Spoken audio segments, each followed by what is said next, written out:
से करीब 5000 साल पहले समुद्र के बीच बसी थी एक भव्य नगरी, जहां बड़े बड़े 9 लाख से भी ज्यादा महल थे, जिसमें हीरे और सोने के साथ ही 7 और भी कई अमूल्य रत्नों से कारीगरी की गई थी।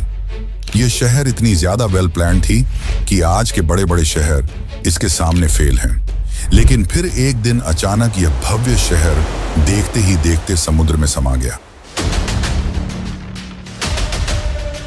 अब समय में आगे आते हैं। यह बात है 1983 की। गुजरात के ओखा तट के पास अरब सागर की लहरें एक अजीब सी बेचैनी के साथ किनारे से टकरा रही थी। भारतीय पुरातत्वविदों की एक टीम गोताखोरी के उपकरणों से लैस समुद्र की सतह पर खड़ी थी। किसी को नहीं पता था कि कुछ ही क्षणों बाद वे एक ऐसा दृश्य देखने वाले हैं जो इतिहास की धारणाओं को हिला देगा। जैसे ही उन्होंने समुद्र की नीली गहराइयों में छलांग लगाई, नीचे उतरते ही रेत, चट्टानों और पत्थरों के बीच उन्हें कुछ अननेचुरल दिखाई दिया, कुछ ऐसा जो किसी समय की गवाही देता था। उनका शरीर थम गया, सांसें रुक गईं और आंखों के सामने जो दृश्य था उसने इस सवाल को जन्म दिया, क्या ये वही नगरी है जिसका जिक्र हजारों साल पुरानी किताबों में हुआ है? क्या सचमुच समुद्र की गहराइयों में एक पूरा शहर दफन है? उनके सामने जो दृश्य था उसे देखकर वे दंग रह गए। बड़ी बड़ी चट्टानें, ऊंची ऊंची दीवारें जिनमें भव्य कारीगरी की गई थी, मानो पानी के अंदर पूरा शहर बसा हो। यह कुछ और नहीं बल्कि यह थी श्री कृष्ण की डूबी हुई नगरी द्वारका। दोस्तों, बहुत पहले से ही महाभारत और रामायण जैसे दिव्य ग्रंथों को मिथ यानी कि किस्से और कहानियों की तरह बताया जाता है, और उन्हीं एक किस्से कहानियों में लिखी थी इस भव्य नगरी द्वारका के बारे में, और इसे भी बहुत समय से काल्पनिक कहानी की तरह ही बताया गया। लेकिन जब 1983 में डॉक्टर SR राव और उनकी टीम ने इस नगरी को खोज निकाला, तो इसने उन लोगों को सोचने पर मजबूर कर दिया जो इसे सिर्फ मिथ मानते थे।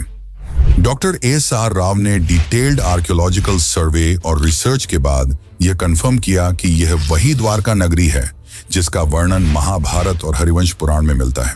तो आखिर ऐसा क्या हुआ कि द्वारका जैसी समृद्ध शहर एक ही झटके में पानी के अंदर समा गई, और रिसर्च के दौरान डॉक्टर राव और अन्य आर्कियोलॉजिस्ट को ऐसा क्या मिला जिसने उन्हें चौंका के रख दिया?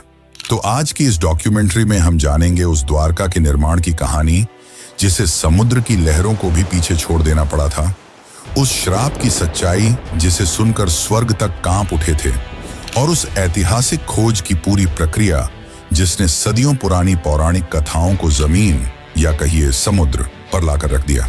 हम जानेंगे कि कैसे डॉक्टर SR राव और उनकी टीम ने समुद्र की गहराइयों में उतरकर उस नगरी के अवशेष खोज निकाले जिसे लोग सिर्फ कहानी मानते थे।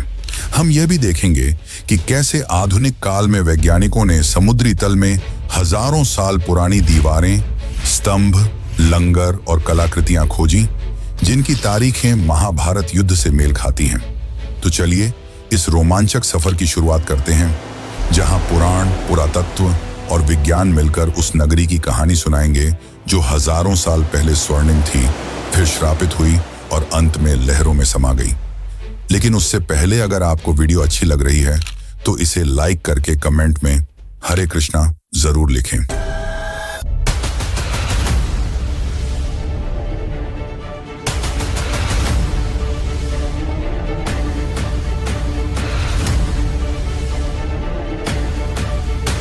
Dwarka and came to the conclusion that it was the Dwarka of Mahabharata.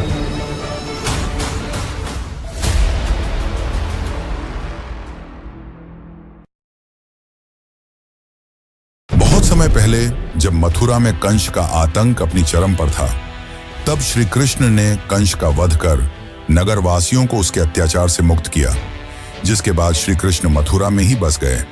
लेकिन कंस की मृत्यु से क्रोधित होकर कंस के ससुर जरासंध ने मथुरा पर लगभग 17 बार हमले किए।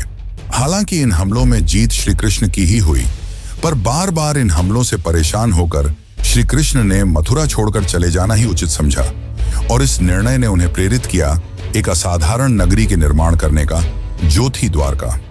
श्री कृष्ण समुद्र तट पर गए और समुद्र देव से प्रार्थना की, हे वरुण देव, मुझे मेरी प्रजा के लिए शांति और सुरक्षा चाहिए। मुझे अपनी गोद से एक टुकड़ा भूमि दो जहां मैं एक नई नगरी बसाऊं। वरुण देव मुस्कुराए और उन्होंने श्री कृष्ण को समुद्र के बीच 12 योजन यानी कि लगभग 153.6 किलोमीटर भूमि दान में दी, जिसके बाद गॉड ऑफ आर्किटेक्ट यानी कि भगवान विश्वकर्मा को इस नगरी के भव्य निर्माण का कार्य सौंपा गया। अंततः उन्होंने इस भव्य नगरी का निर्माण संपन्न किया। महलों की ऊंचाई जैसे आकाश को छू रही थी, दीवारें सोने की थीं, फर्श चांदी के। नगर के चारों ओर विशाल द्वार थे, इसीलिए इस नगरी का नाम पड़ा द्वारका यानी द्वारों का नगर।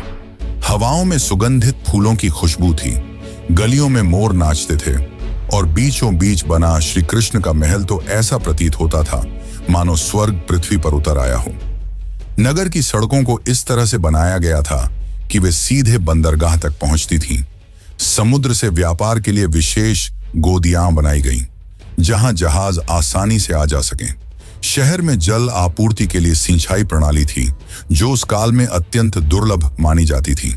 स्वच्छ जल के तालाब, हरे भरे बाग और सजे हुए बाजार इस नगरी को न केवल सुंदर बल्कि पूरी तरह आत्मनिर्भर बनाते थे। भागवत पुराण के अनुसार द्वारका में कुल 900 से अधिक भव्य महल थे, जो चंद्रकांत, हीरा, मणि और सोने से बने थे। श्री कृष्ण ने स्वयं उन महलों को अपने प्रियजनों के लिए बनवाया था। बलराम, रुक्मिणी, सत्यभामा, जाम्बवती और अन्य रानियों के लिए अलग अलग राजमहल। ये महल न सिर्फ वास्तुकला का चमत्कार थे, बल्कि अध्यात्म और भक्ति का प्रतीक भी। लेकिन यह अंत नहीं था। अब शुरू होने वाला है वो अध्याय जिसने द्वारका को कालातीत बना दिया। एक ऐसा नगर जिसे स्वयं भगवान ने बसाया, देवताओं ने सजाया और समय ने इतिहास में दर्ज कर दिया। लेकिन जहां निर्माण होता है, वहीं विनाश भी इंतजार करता है। द्वारका की यह स्वर्ण गाथा आगे चलकर एक ऐसे श्राप की छाया में डूबेगी जिसकी कल्पना तक किसी ने न की थी। महाभारत का युद्ध समाप्त हो चुका था। धूल में लथपथ योद्धाओं के शव, बिखरे हुए अस्त्र शस्त्र और खून से लाल धरती, कौरवों का विनाश हो चुका था। अपने पुत्रों की यह दशा देखकर गांधारी काफी क्रोधित हो गई। उनका मानना था कि यदि श्री कृष्ण चाहते तो यह युद्ध होता ही नहीं, परंतु उन्होंने ऐसा नहीं किया। जिससे क्रोधित होकर गांधारी ने श्री कृष्ण को श्राप दिया कि जिस प्रकार मेरे वंश का विनाश हुआ है, ठीक उसी प्रकार तुम्हारे भी वंश का विनाश हो जाएगा। इस श्राप ने यदुवंश के विनाश की नींव रख दी। लेकिन एक और कारण है जिसके चलते द्वारका का विनाश हुआ। दरअसल एक समय की बात है, द्वारका के पास एक स्थल जिसका नाम पिंडारक था, वहां एक दिन प्रमुख ऋषिगण पधारे। इनमें विश्वामित्र, वशिष्ठ, नारद, कण्व, दुर्वासा जैसे महान ऋषि मुनि उपस्थित थे। उन ऋषियों को देख श्री कृष्ण के पुत्र सांब और उसके कुछ मित्रों ने मिलकर शरारत करने की सोची। सांब ने एक गर्भवती स्त्री का रूप धारण कर लिया और उन ऋषियों के पास पहुंचे। इस बात से अनजान कि वे ऋषि कोई साधारण साधु संत नहीं, बल्कि त्रिकालदर्शी थे, जिन्हें सब कुछ मालूम था। सांब और उसके मित्र उनके निकट गए और उनकी तपस्या भंग कर ऋषियों से अपने होने वाले बच्चे के बारे में पूछने लगे। अपना इस तरह अपमान होता देख मुनिगण गुस्सा हो गए और उन्होंने सांब को यह श्राप दिया कि तुम एक लोहे के मुशल को जन्म दोगे जो यदुवंश के विनाश का कारण बनेगी। सांब और उनके साथी भयभीत हो उठे। उन्होंने माफी मांगी, पर अब कुछ नहीं हो सकता था। कुछ दिनों बाद वही हुआ जो भविष्यवाणी की गई थी। जब सांब सुबह उठा तो उसके कपड़ों में एक भारी भरकम मुशल मिला। यह दृश्य देख यदुवंशी चिंतित हो उठे और जब यह बात श्री कृष्ण के नाना राजा उग्रसेन को पता चली तो उन्होंने मुशल के छोटे छोटे टुकड़े कर समुद्र में फेंकने का आदेश दिया। और जैसे ही यह टुकड़े समुद्र में फेंके गए, एक विशाल मछली ने वह टुकड़े खा लिए। कुछ समय बाद जब कुछ मछुआरों ने उस मछली को पकड़ा और जब उसे काटा गया तो उसके पेट से लोहे के टुकड़े निकले। उन मछुआरों ने वह टुकड़े एक जरा नामक शिकारी को बेच दिए। अब वह शिकारी इन टुकड़ों से अपनी तीर बना रहा था और दूसरी ओर द्वारका में स्थिति धीरे धीरे खराब होने लगी थी। गांधारी के श्राप का असर दिखाई देने लगा था। जैसे जैसे समय बीतता गया, यदुवंश के लोगों में अहंकार बढ़ता गया। भोग विलास, मदिरा और दुराचार ने धर्म और मर्यादा का स्थान ले लिया था। नैतिकता समाप्त हो चुकी थी। फिर एक दिन, जिसे आज भी प्रभास त्रिकाल के नाम से जाना जाता है, यदुवंश के वीरों ने समुद्र किनारे एक उत्सव आयोजित किया। शराब, घमंड और गाली गलौच ने मिलकर उस उत्सव को युद्ध भूमि में बदल दिया। वे आपस में ही लड़ने लगे। जिन हथियारों से उन्होंने युद्ध जीते थे, उन्हीं से वे एक दूसरे को मारने लगे। श्री कृष्ण समझ चुके थे कि अब विनाश निकट है, जिसके पश्चात वे वन की ओर चल पड़े और वहां एक वृक्ष के नीचे विश्राम करने लगे। तभी वहां वह शिकारी पहुंचा जिसने उस मुशल के टुकड़े से तीर बनाए थे। उस शिकारी ने श्री कृष्ण को हिरण समझकर उन पर तीर चला दी, और जैसे ही तीर श्री कृष्ण के पैरों में लगी, उन्होंने यह लोक त्याग दिया और उनके मृत्यु के साथ ही पूरी द्वारका नगरी पानी में समा गई। इस प्रकार द्वारका का वह वैभवशाली अध्याय समाप्त हुआ। वह नगर जिसे स्वयं भगवान ने बसाया था, जिसने एक युग देखा था, अब रह गया केवल शास्त्रों के पन्नों में और समुद्र की खामोशी में छिपी एक अमर स्मृति के रूप में। लेकिन क्या यह अंत है? क्या हुआ श्री कृष्ण के मृत्यु के पश्चात, और क्यों श्री कृष्ण आज भी जिंदा हैं? अर्जुन ने क्या भूमिका निभाई? ये सब जानने से पहले हम यह जान लेते हैं कि आज के समय में कहानी कही जाने वाली द्वारका नगरी को कैसे खोज निकाला गया, और क्या सच में यह वही द्वारका नगरी है जो श्री कृष्ण ने बनवाई थी? तो चलिए अब जानते हैं इसका असली इतिहास और रहस्य। लेकिन उससे पहले, अगर आपको यह वीडियो ज्ञानपूर्वक लग रही है तो इसे अपने दोस्तों, रिश्तेदारों और अन्य भक्तों को जरूर शेयर करें। बहुत लंबे समय तक द्वारका को सिर्फ एक पौराणिक नगरी माना जाता था। श्रीमद् भागवत पुराण, विष्णु पुराण, हरिवंश पुराण और महाभारत में इसके भव्य विवरण तो थे, लेकिन भौगोलिक रूप से यह कहां थी, यह रहस्य बना हुआ था। अधिकांश विद्वान मानते थे कि यह एक धार्मिक कथा बस है, कोई ऐतिहासिक सच्चाई नहीं। लेकिन यह सोच पहली बार 1930 के आसपास हिली, जब गुजरात के सौराष्ट्र इलाके में कुछ मछुआरों और गोताखोरों ने समुद्र के अंदर अजीब पत्थरों और ढांचों को देखने की बात बताई। यहां तक कि कुछ पायलटों ने, जो अरब सागर के ऊपर उड़ान भर रहे थे, बताया कि उन्होंने पानी के नीचे सीधी रेखाओं जैसी आकृतियां देखी हैं, जैसे कोई पुराना शहर हो। यहीं से उस राज की तलाश शुरू हुई जिसने एक प्राचीन कहानी को एक खोज में बदल दिया। फिर आया साल 1963, जब भारतीय पुरातत्व सर्वेक्षण विभाग यानी कि ASI ने पहली बार बेट द्वारका के पास खुदाई शुरू की। ये वही इलाका था जिसे स्थानीय लोग सदियों से भगवान श्री कृष्ण की नगरी मानते आए थे। खुदाई में वहां से कई प्राचीन बर्तन, मूर्तियां और पक्के ढांचे मिले। इससे ये तो साबित हो गया कि यह जगह काफी पुरानी है, लेकिन इससे द्वारका की असली पहचान अभी भी पूरी तरह साफ नहीं हुई थी। इसके कुछ साल बाद 1970 के दशक में एक और बड़ा सुराग मिला। जामनगर के सरकारी रिकॉर्ड में एक प्राचीन ताम्रपत्र का जिक्र था, जो करीब 6ठी शताब्दी का बताया गया। यह ताम्रपत्र सिंधदत्य नाम के राजा से जुड़ा था और उसमें साफ साफ लिखा था कि यहाँ भगवान श्री कृष्ण निवास करते थे। यह ऐसा पहला ऐतिहासिक दस्तावेज था जिसमें धर्म और इतिहास आपस में जुड़ते नजर आए।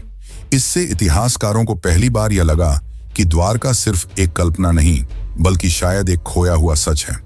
इसके बाद इस खोज को सही दिशा दी SR राव ने।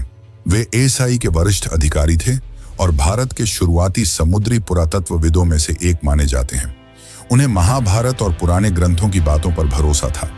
उन्होंने उन विवरणों की तुलना आधुनिक समुद्री नक्शों से की और पाया कि अगर द्वारका सच में कभी बसी थी तो वह गुजरात के पश्चिमी तट पर ही रही होगी। इसी सोच से 1979 में भारत में पहली बार समुद्र के नीचे पुरातात्विक खोज की नींव रखी गई। डॉक्टर राव ने गोवा स्थित नेशनल इंस्टीट्यूट ऑफ ओशनोग्राफी यानी कि NIO की मदद ली और एक नई खोज का अभियान शुरू किया। यह काम आसान नहीं था। न तो उस दौर में भारत के पास अच्छे उपकरण थे, न ही आधुनिक तकनीक। फिर भी उन्होंने स्थानीय मछुआरों, गोताखोरों, पुरानी नावों और शुरुआती सोनार तकनीक की मदद से समुद्र के अंदर छिपे राज को ढूंढना शुरू किया। और इसी दौरान समुद्र की सतह के नीचे उन्हें कुछ ऐसे ढांचे दिखाई देने लगे जो किसी भी नजरिए से प्राकृतिक नहीं लगते थे। वहां पत्थरों की लंबी दीवारें थीं, बड़े बड़े खंभे थे और ऐसे लंगर भी मिले जो साफ बताते थे कि वहां कभी जहाज आते जाते रहे होंगे। यानी ये जगह एक पुराना बंदरगाह रहा होगा। लेकिन ये तो बस शुरुआत थी, असली खुलासे तो अभी बाकी थे। 1979 की खोज ने एक ऐसा दरवाजा खोल दिया था जिसके पीछे छुपी थी एक बहुत पुरानी, लगभग भूली हुई कहानी। अब 1980 का दशक उस कहानी को सच साबित करने की जिद बन चुका था, और इस जिद की सबसे बड़ी वजह थे doctor S.R. Rao. Doctor Rao को महाभारत और पुराणों में लिखी बातों पर पूरा भरोसा था। उन्होंने उन ग्रंथों के नक्शों और विवरणों को पढ़ा, समझा और फिर आधुनिक समुद्री मानचित्रों से मिलाया। उन्हें यकीन था कि श्री कृष्ण की वो नगरी, जिसे दुनिया ने बस एक कहानी मान लिया था, वो कहीं ना कहीं अरब सागर के नीचे आज भी मौजूद है। लेकिन उनका ये सफर बिल्कुल भी आसान नहीं था। उस समय भारत में समुद्री खुदाई यानी कि मरीन आर्कियोलॉजी एक बिल्कुल नया क्षेत्र था। न सरकार के पास इस काम के लिए पर्याप्त पैसा था, न वैज्ञानिकों को इस बात पर भरोसा कि समुद्र के नीचे कोई शहर भी हो सकता है। बहुत सारे लोग इस प्रयास को बस धार्मिक सोच का हिस्सा मानते थे। कई लोगों ने डॉक्टर राव से कहा, पौराणिक कथाओं को इतिहास से जोड़ने का क्या फायदा, लेकिन उन्होंने कभी हार नहीं मानी। डॉक्टर राव ने ASI और गोवा के नेशनल इंस्टीट्यूट ऑफ ओशनोग्राफी के साथ मिलकर एक समुद्री अभियान शुरू किया। इंडियन नेवी के गोताखोरों की भी मदद ली गई, लेकिन चुनौती सिर्फ यह नहीं थी कि लोग विश्वास नहीं कर रहे थे। असली मुश्किल थी टेक्नोलॉजी और संसाधनों की कमी। उस समय न तो सोनर जैसी आधुनिक तकनीक थी, न ही पानी के अंदर काम करने वाले रोबोट्स। डाइवर्स को अपने हाथों से समुद्र की सतह को टटोलना पड़ता था। 1980 के दशक में, यानी लगभग 40 साल पहले, समुद्र में जाकर खुदाई करना कोई आसान काम नहीं था। इसके लिए archaeologist, divers, oceanographers, under water photographers, historians, geologist और बहुत से टेक्नीशियनों की जरूरत होती थी। इतनी बड़ी टीम को बनाना और उन्हें काम पर लगाना अपने आप में एक बड़ा काम था। फिर भी राव ने हार नहीं मानी। फंडिंग की इतनी कमी थी कि उन्होंने अपने वेतन से टीम का खाना तक खरीदा। उन्होंने सिर्फ 800 रुपये में एक्सपीडिशन शुरू किया था, और ये भी उन्हें छोटे छोटे फंड्स इकट्ठा करके मिले थे। वह चाहते थे कि सरकार एक स्थायी समुद्री पुरातात्विक इकाई बनाए, लेकिन यह इतना भी आसान नहीं था। 1983 से 1992 के बीच राव की टीम ने लगभग 12 बार समुद्र में जाकर खुदाई की। खोज के लिए बेट द्वारका और आसपास के इलाकों को चुना गया, और फिर एक एक कर सामने आने लगे ऐसे सबूत जिन्होंने न सिर्फ भारत को बल्कि पूरी दुनिया को चौंका दिया। गोताखोरों ने समुद्र के तल से लगभग 30 मीटर नीचे 560 मीटर लंबी पत्थरों की दीवार खोज निकाली। ये कोई प्राकृतिक बनावट नहीं थी, ये इंसानों द्वारा बनाए गए शहर की दीवार थी। उसकी बनावट वैसी ही थी जैसी महाभारत में द्वारका के वर्णन में मिलती है। फिर मिले 30 से भी ज्यादा पत्थर के खंभे, जो शायद किसी महल या भवन का हिस्सा रहे होंगे।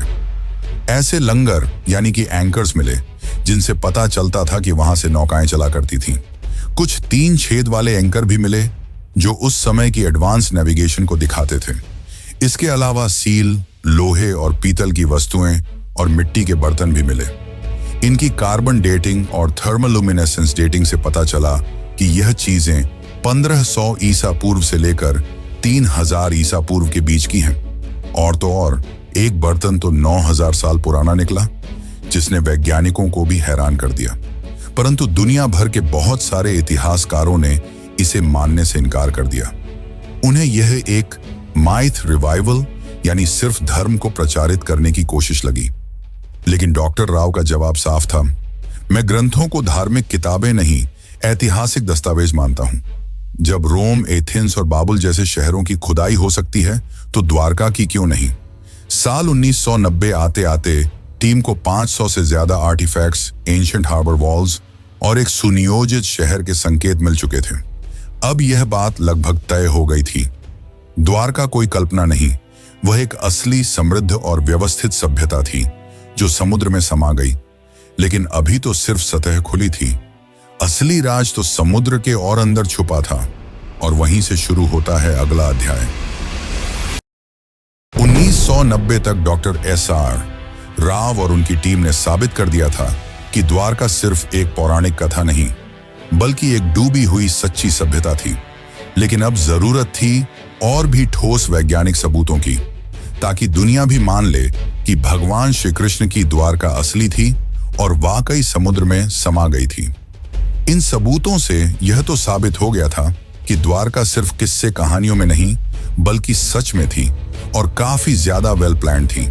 लेकिन उस समय फंडिंग की कमी की वजह से इसके रिसर्च को रोक दिया गया। फिर साल 2001 में इस दिशा में एक बहुत बड़ा कदम उठाया गया। भारतीय पुरातत्व सर्वेक्षण और NIOT यानी कि national institute of ocean technology ने मिलकर एक बड़ा वैज्ञानिक अभियान शुरू किया। जगह चुनी गई कच्छ की खाड़ी और बेट द्वारका का इलाका। इस बार अभियान में सिर्फ पुरातत्वविद ही नहीं बल्कि समुद्र वैज्ञानिक, भूगर्भ शास्त्री, नौसेना के गोताखोर, सोनार तकनीक के विशेषज्ञ और इंटरनेशनल कार्बन डेटिंग लैब्स भी जुड़े थे। इस खोज की कमान संभाली थी डॉक्टर आलोक त्रिपाठी, जो ASI के समुद्री पुरातत्व निदेशक थे, और उनके साथ थे डॉक्टर राजीव निगम, जो उस समय CSIR के मरीन साइंस प्रमुख के रूप में काम कर रहे थे। इस बार की खोज पहले से अलग थी। ये हाईटेक थी। इसमें अब सिर्फ आंखों से नहीं बल्कि मशीनों से खोज की जा रही थी। 2001 से 2007 तक समुद्र के अंदर का पूरा हाइड्रोग्राफिक सर्वे किया गया। एडवांस सोनार और सब बॉटम प्रोफाइलर जैसे मॉडर्न उपकरणों से समुद्र की परतों का डिजिटल नक्शा बनाया गया। वैज्ञानिकों ने करीब 40,000 वर्ग मीटर का समुद्र का हिस्सा स्कैन किया और जो मिला उसने सबको हैरान कर दिया। समुद्र की गहराई में मिले ये बहुत बड़े चौकोर पत्थर के ब्लॉक, जो किसी नगर की नींव जैसे लगते थे। चूना पत्थर यानी कि लाइमस्टोन के टुकड़े, जो शायद किसी शानदार इमारत के अवशेष थे। टेराकोटा सील्स, जिन पर पुराने चिन्ह बने थे। पुराने लंगर जो बताते थे कि यहाँ कोई एंशिएंट बंदरगाह था। साथ ही नाली और सिंचाई व्यवस्था, जो दिखाती थी कि उस समय का शहर कितनी सोच समझकर बसाया गया था। अब बारी थी सबसे बड़े टेस्ट की, कार्बन डेटिंग की। सभी आर्टिफैक्ट्स को भारत और विदेश की प्रयोगशालाओं में भेजा गया और जब नतीजे आए तो वैज्ञानिकों और इतिहासकारों को भी झटका लगा। कई चीजें करीब 9,000 साल पुरानी निकली, यानी ये तो हड़प्पा सभ्यता से भी पहले की थी। कुछ टुकड़ों की उम्र 5,000 साल तक पुरानी पाई गई, जो महाभारत और द्वापर युग से मेल खाती है। डॉक्टर राजीव निगम ने कहा कि महाभारत में लिखा है कि द्वारका समुद्र से निकाली गई जमीन पर बसी थी और भूगर्भ शास्त्रियों की रिपोर्ट से भी यही पता चला कि समुद्र ने बाद में उसी जमीन को वापस निगल लिया। सोनर मैपिंग से यह भी पता चला कि जैसे जैसे समुद्र का स्तर बढ़ा, मंदिर और घर धीरे धीरे आगे खिसकते गए। यानी यह एक धीमा और क्रमिक डुबाव था, अचानक नहीं। AK सिन्हा, ASI के निदेशक ने बताया कि जमीन और समुद्र दोनों जगहों से जो अवशेष मिले हैं, उनके आकार, डिजाइन और बनावट में काफी समानता है, जो ये साबित करता है कि ये सब एक ही समय और संस्कृति से जुड़े थे। फिर आया साल 2007, जब नौसेना और ASI ने मिलकर तीसरा सबसे बड़ा अंडर वाटर एक्सकवेशन शुरू किया। पंचकुई बीच के पास से शुरू हुई इस खुदाई में लगभग 2 नॉटिकल मील के दायरे में फैली हुई मंदिरों की दीवारें, महल के खंडहर और जल निकासी प्रणाली मिली। यही वो पल था जब पहली बार दुनिया ने माना, द्वारका कोई कल्पना नहीं बल्कि एक सच है, एक पूरी सभ्यता जो समुद्र में समा गई। लेकिन फिर भी एक सबसे बड़ा सवाल बाकी रह गया, आखिर द्वारका डूबी क्यों? इसका धार्मिक दृष्टिकोण से तो हमने उत्तर जान लिया, अब जानते हैं वैज्ञानिक दृष्टिकोण से, और साथ ही जानेंगे आज के समय की द्वारका के बारे में। तो बने रहिए, क्योंकि हम जो आपको बताने वाले हैं वो आपको चौंका कर रख देगा। 2007 की खोजों ने यह साबित कर दिया था कि समुद्र की गहराइयों में कोई आम चीजें नहीं बल्कि एक पूरी बसी हुई और समृद्ध नगरी है। लेकिन एक सवाल अब भी रह गया था, आखिर ये नगर डूबा कैसे? क्या वाकई ये कोई श्राप था जैसा ग्रंथों में लिखा है, या फिर इसके पीछे कोई प्राकृतिक और वैज्ञानिक वजह थी?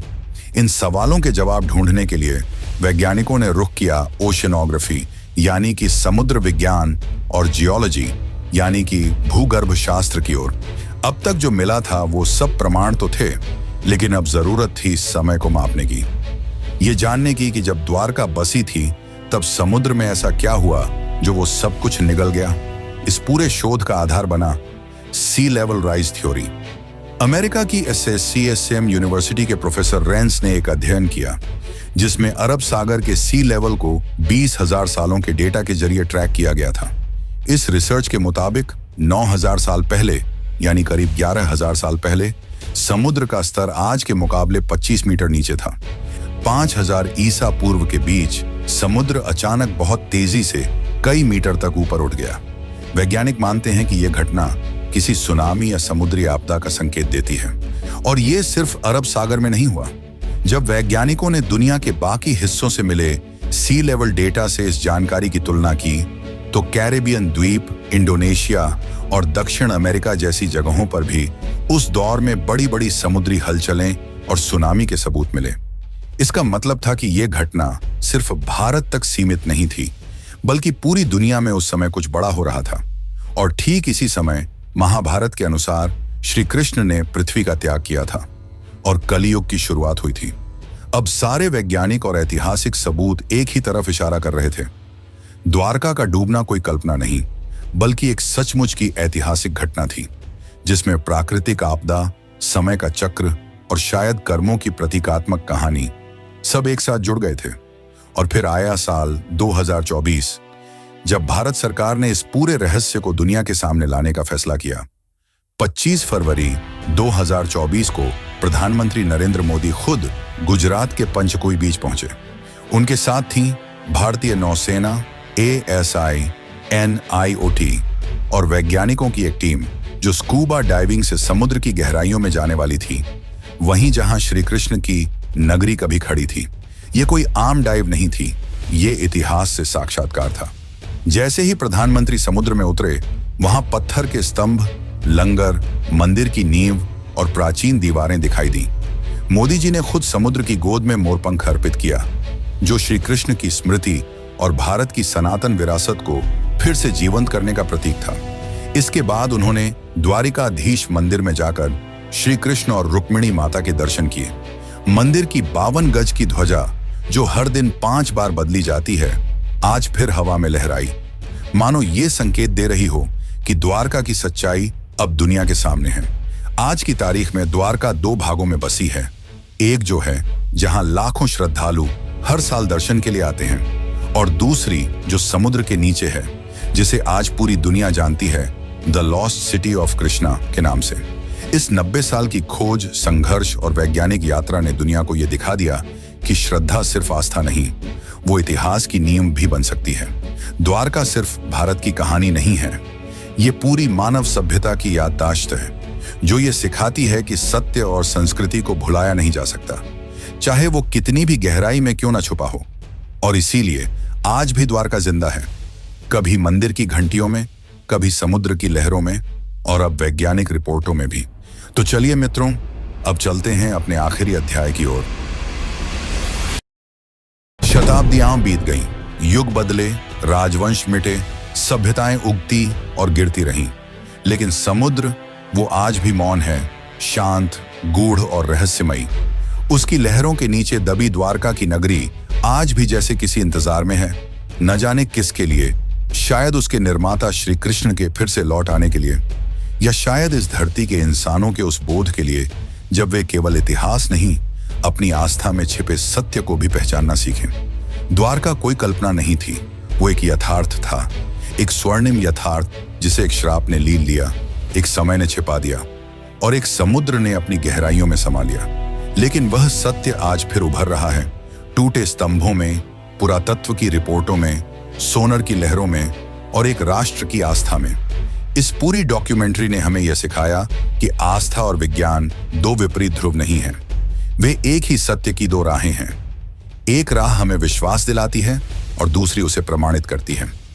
द्वारका की कहानी बस एक शहर की कहानी नहीं है, यह उस संस्कृति की कहानी है जो अपने चरम पर भी विनम्र थी और अपने अंत में भी दिव्य। यह उस ईश्वर की नगरी की कहानी है जिसने अपने जीवन से कर्म का सार बताया और अपने अंत से संयम और स्वीकृति का। और जब अगली बार आप समुद्र की लहरों को देखें, जरा ठहरिएगा, शायद किसी अगाध गहराई से आपको कोई बांसुरी की धुन सुनाई दे। शायद वो द्वारकाधीश अब भी आपको पुकार रहे हों, अपने नगर से, अपने सत्य से, क्योंकि कुछ कहानियां खत्म नहीं होती, वे सिर्फ इंतजार करती हैं दोबारा जगाए जाने का। जय द्वारकाधीश।